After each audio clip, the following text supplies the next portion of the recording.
একজন দরিদ্র লোক ছিল। সে তার স্ত্রী আর ছোট মেয়েকে নিয়ে খুব কষ্টে জীবনযাপন করত।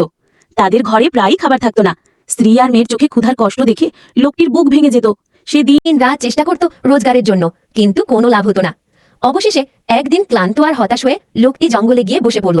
হঠাৎ করে তার সামনে এক অদ্ভুত দৃশ্য দেখা দিল। এক লম্বা ও জিন তার সামনে এসে দাঁড়ালো।